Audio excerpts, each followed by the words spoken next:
આખું આકાશ ઓખોમાં આવી જાય. એ આવડું છે. બોલો, ઓખો બંધ કરો એટલે આકાશ દેખાય જ નહીં. આકાશ ઓખમાં આવી જાય અંદર. આવડું જ છે આકાશ. તમે એને શું માનો છો? સંતોની રીત છે અટપટી. ઝટપટ ન સમજાય. જો ઝટપટ સમજાઈ જાય તો બધી ખટપટ મટી. વેણું માથે હતો ખોટ વેરણી, વીણી જોઈ ઝીણી ચીડીઓ.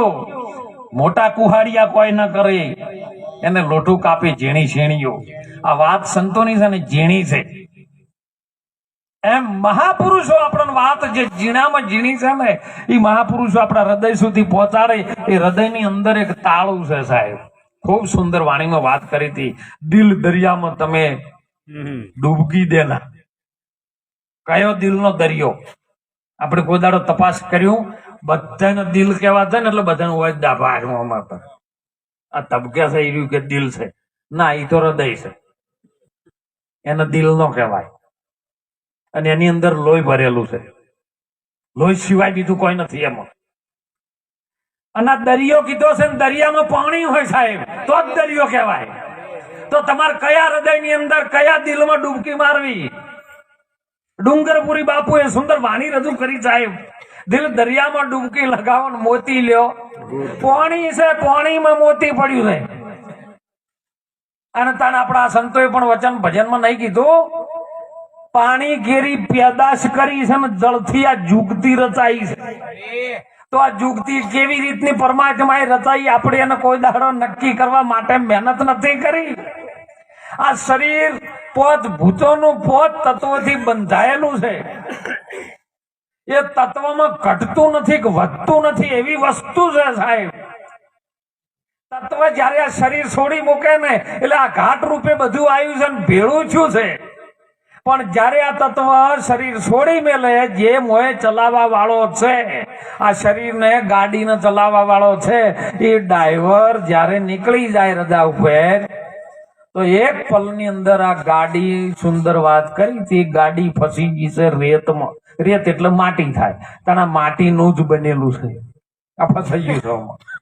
ગાડી ફસી ગઈ છે રેતમાં. મંજિલ પડી છે.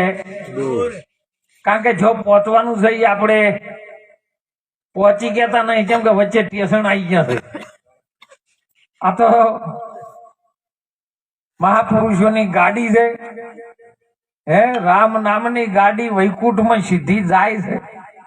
ગોપાલ માસ્ટર બેઠો બેઠો ટિકિટ કાપે મફત મુસાફરી થાય છે. સત્સંગી હોય ગાડીમાં ટિકિટ લઈને બેસી જાય છે. માયાનગર નું મોટું સ્ટેશન આવે ને ગાડી ઉભી થાય છે. ગુરુના હાચા બંદા હોય, વચન અધિકારી હોય, એ બસમાં બેહી રહે સત્સંગમાં ગાડીમાં અને બીજા લુખા ઉતરી જાય છે. જો ભાઈ જો બેહવું હોય તો બેહી જાજો. આ ગાડી ઉભડીને જાય છે, સીધી જાય છે ગાડી. પણ આપણે ડોકાચ્યા કરવાનું. બસ જો બસમાં બેઠા હોય ને એટલે પહેલી તો બસો હવે ઘણી સેવા થતી અને બસની બારી પાસે લખો કોઈને બહાર ડોક્યું કરવું આવું લખેલું હતું કાચ ઉપર. પછી અમુક સીટો આવતી લેડીઝ માટે, અમુક આવતી કે કંડક્ટર સીટ, અમુક અપંગ માટે આવતી. પણ આપણે કોઈ દાડે વિચાર કર્યું કે આ સીટ આપણી નહીં ને આપણે બેસી જા. પછી આ લડાઈ ત્યાંથી ચાલુ થઈ છે. કની સીટમાં આપણે બેસી ગયા છે એ ખબર નહીં. પછી રોમેન સીટમાં થાય છે. આખા ભારતમાં તાર રોમેન છે સીટે નહીં, બીજી કોઈ નહીં. એની નહીં ને બેહવું છે એટલે છે રોમેન છે. અને એટલે મહાપુરુષો કાકા જોઈ લો, આ ગાડી જ છે સાહેબ. ગાડી ફસી ગઈ છે, આ રેતમાં મંજિલ પડી છે દૂર. જો સાચો સદગુરુ મળી જાય તો પહોંચાડી દે તમને હજુર. હાજરા હજુર છે ની પડસો આલી રહ્યો છે. આમાં બેઠો જ છે. પલ પલ તમારા નેજા ફરતી રહે. પલ પલ મોય હાજરા જોર. જેની જ્યોત અખંડ ચાલી રહી છે એ જ્યોત થી કદાચ જ્યોતમાં મળવાનું થાય ને તો મહાપુરુષો એ જ કે છે પાણી કેરી પેદાશ કરી જળથી જુગતી રચાઈ. એ સાહેબ ને આપણે કેમ કરીને છોડા?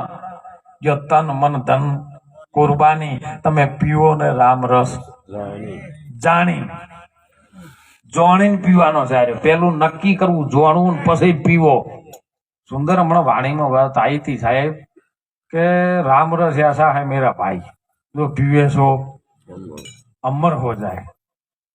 કેરીનો રસ તો પીધો, શેરડીનો પીધો, આ રોમરસ ચિયા ગ્લાસમાં આવે છે એ હજી જોયું નહીં.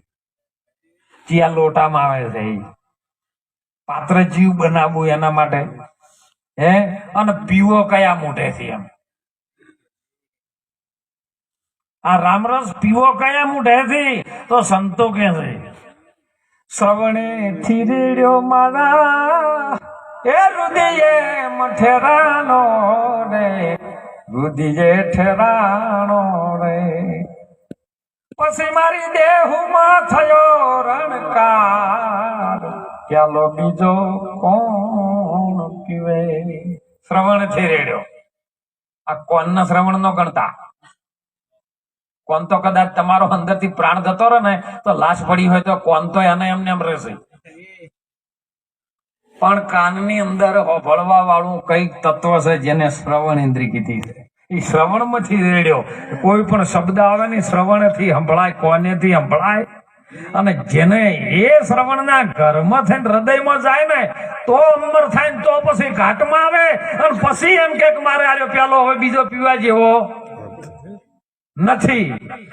પણ એટલે સંતોએ કીધું છે પ્યાલો બીજો કોણ પીવે. એના માટે ગુરુમુખ બનવું પડે. ગુરુમુખ જેના પાસે આવી ગયું ને પછી ગુરુમુખ થી શ્રવણ ઇન્દ્રિય થી પીને એના હૃદયમાં ઠેરાઈ જાય, અને ઠેરાઈ જાય તો એની જ્યોત જાગૃત થાય નહીં. પોણી વલોવો ને એટલે ઘી ના આવે સાહેબ.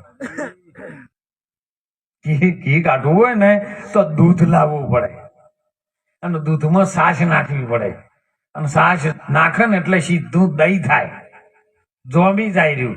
પછી એને વલોણું કરી મંથન કરી અને રવાયો ફેરવે ને એટલે પછી મોખણ ઉપર આવે. ભક્તિ કરો પતાળમાં પ્રગટ થાય. પછી મોખણ નો જયારે લૂંદો આવે ને તો બેનોને બધાને ખબર છે એ લૂંદા તમે પાછો તળિયે દબાઈને મેલો અને મેલ દો, તરત તરીને પાછો આવશે. એ કોઈનાથી દબાયેલો ના રહે સાહેબ. 5 કિલો શોખ મોખંડ્યું હોય પણ એનો લૂંદો તળિયે લઈ દો તો ઘૂલડીને પાછો ઉપર આવે. એમાં ભક્તિ કરો પતાળમન પ્રગટ થાય આકાશ, ડાબી દુબી કોઈનાથી ના રહે. એ કસ્તુરી કેરી સુવાસ. અને સુવાસ લેવા માટે સુંદર વાણી મગાજ કે આ વાડીના ભમરા વાડી ભેળીશ ના. ભમરો શું કરે ખબર? સંતિક જગતનો ભમરો જ છે સાહેબ. એ બીજું કશું ના કરે, વાડી ના ભેળે. એ દરેક ફૂલની અંદરથી સુગંધ લે. સંત જગતનો ભમરો વાડી ખીલે ત્યો જાય, ફળ ફૂલ પાન તોડે નહીં, બસ સુગંધ લે ઉડાય. સુગંધ લે. ગુરુ મહારાજના સંતોના સત્સંગના જે શબ્દો છે ને એ સુગંધ જેવા છે. અને સુગંધ આવે, સુગંધ, ગંધ અને સુગંધમાં બે ફેર પાછો. ઘણા ગંધ આવતી હોય અને ઘણા સુગંધ આવતી હોય. સુગંધ આવે એનો બેડો પાર થઈ જાય, અને ગંધ આવે ને તો બધું બગડે એનું. અને એટલે મહાપુરુષો કે છે આવ્યો છે પણ જોણ્યો નથી. આયો તો છે જ, જાણ્યો નથી. મનુષ્ય દેહ નો મરમ, એક શેર અનાજને કારણે તે કોટી પહોંચ્યા છે. જો હવા શેરની કોઠી ભરવી હતી પણ એ હવા શેરની ભરવા સારું થઈ એટલું બધું કરમ કર્યું ને. હવે બધા સાખીમ બોલીએ આપણે સદગુરુ ચરણે જઈને ઝપટ નમાવો શીશ. એક ગુના તો ક્યાં કરે, લાખો કરે. પણ હું તો ગેરંટી સાથે કહું લાખો બક્ષી ક્યારે થાય ખબર છે? તમે એ જ્યાં પછી બીજા નવા ના કરો તો. પણ ગુરુ ચરણે જ્યાં પછી તમે નવા કરો ને તો એનું વ્યાજ ડબલ ચડે. ચક્રવર્તી વ્યાજ કહેવાય છે. અને એ ડબલ થઈને તમારા પાસે પછી કે બાપુ મારું ખોટું હવે ગુરુ કર્યા તારનો મેળ નહીં આપતો. કેમ?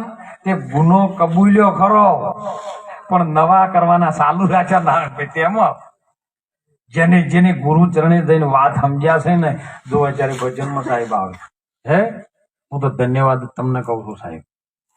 બધા મોર છે ને એમ બધાને કળાયો કરવી છે, પણ પ્યાસા ના હોય ને તો કળા ના થાય. તમે તમારો સમય લઈ અને સાહેબ આ સંતોના સત્સંગના શબ્દો હોભળો છો ને, ધન્યવાદ છે તમને સાહેબ. અને એટલે મહાપુરુષો કે આવ્યો છે, ક્યાંથી આવ્યો છે? એને જોણી જાય ને તો પછી તમારે જવાન રસ્તો ગોતવાની જરૂર નથી. એ સતલોક થી આયો છે જીવ પણ માયા મલપટા રે સદગુરુ તમારા ભજન રે વિના સાહેબજી ના નામ વિના આ તો જલમ પહસતા રે અખંડ ધણી છે તારા નામ બીજા મારે ખંડે ભર્યા. અખંડ એટલે જે ખંડિત નથી થઈ એવી વસ્તુ શું છે? આ જગત ને ચલાવવા વાળી વસ્તુ શું છે? આ બ્રહ્માંડ ને ચલાવવા વાળી વસ્તુ શું છે? એ વસ્તુ ઠસો ઠસ ભરેલી એની વગર જગ્યા કોઈ ખાલી નથી. ભગવાન કૃષ્ણજી ગીતામાં અર્જુન ને કહે, અર્જુન મારા નામ વિના કોઈ ઠાલી. અને રવિરામ બાપુએ પણ કીધું કે પિંડ બ્રહ્માંડમાં જોઈ લો તપાસી, રામ સમોળ બીજો કોઈ નથી. એ રામ છે ને અનાદિકાળનો છે. ભગવાન ભોળાનાથ જેનું ભજન કરતા જ સાહેબ. નારદજી આઈને હળી કરી તો નારદજી એ વખતે હળીઓ કરતા હતા અને અત્યારે હળીઓ જ કરે છે.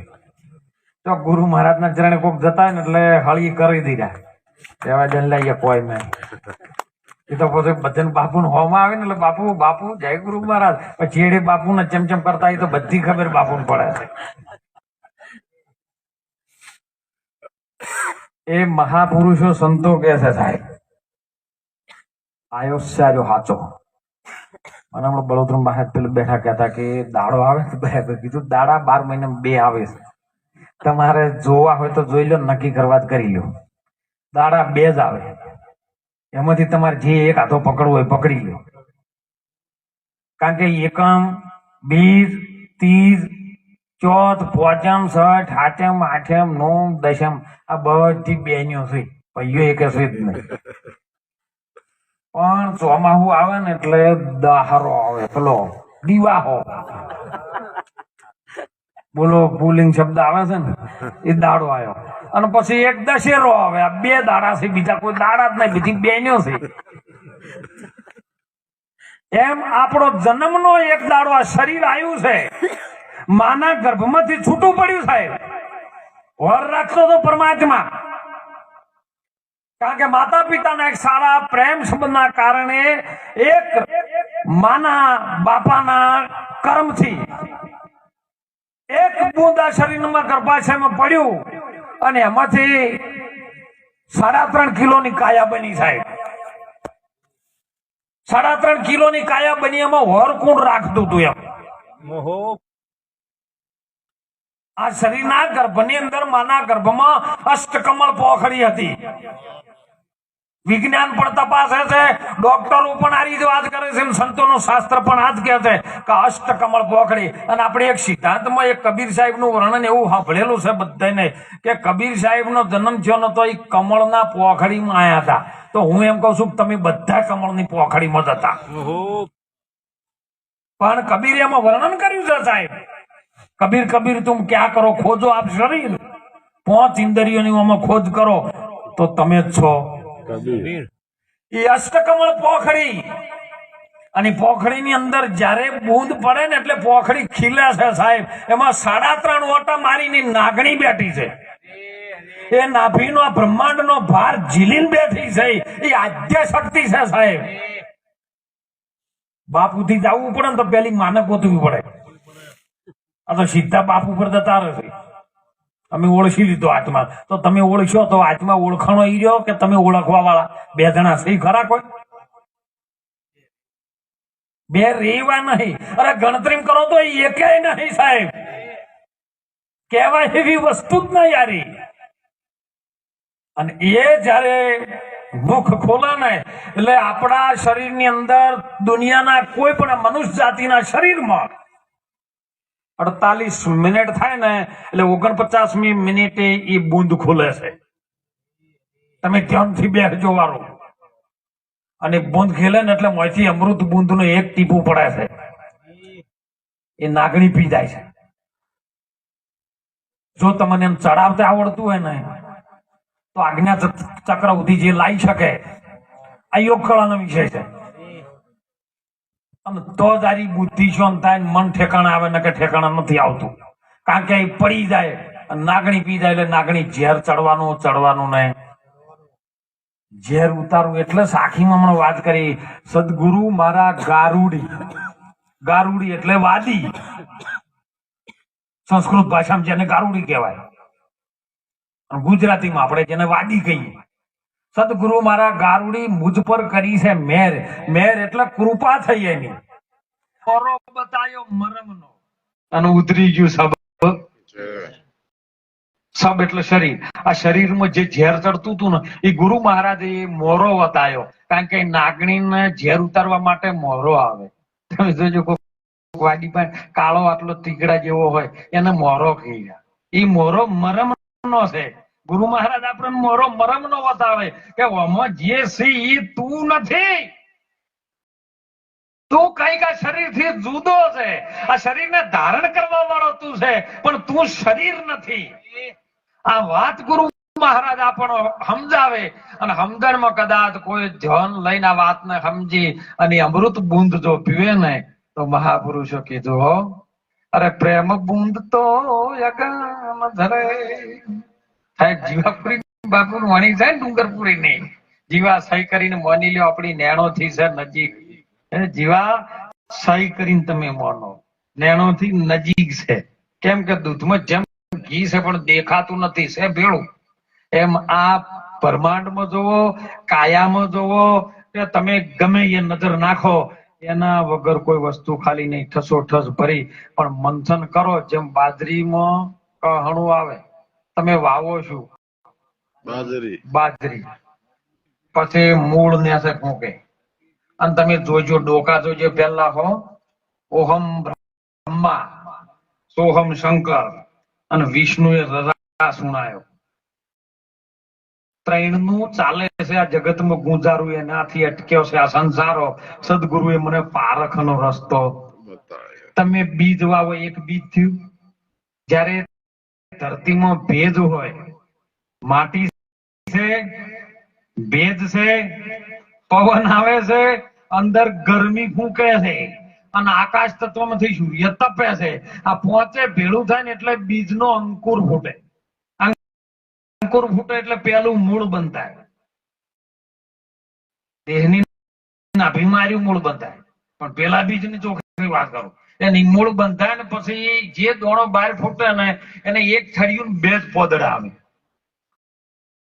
એ મૂળ બંધાઈ રહે ને એટલે તમારે જે ક્રિયા ચાલુ થવાની થાય ને એટલે આ અવર જવર વાળા બે જ પોદડા છે. પછી એમાંથી ફળ આવે, ફૂલ આવે, પછી છેલ્લે પાછું જે વાયુ તું એનું એ જ આવે. જો બોલો આખું ચકડું એમ નેમ છે, એમાંથી કોઈ ઘટે ખરું? પણ તમે ખરા મનથી માલિક ને હુંપીને વાવો ને એટલે ડબલ થાય.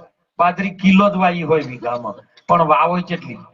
1 કિલો વાઈ હોય પણ જયારે ઓર રાખો, કેળવણી કરો, ટોયા બેહારો, એની તમામ જાતની પ્રક્રિયા ચાલુ રાખો, ધ્યાન દઈને બાજરી વાવો બોલો કિલો ને કિલો આવે રત્નાજી.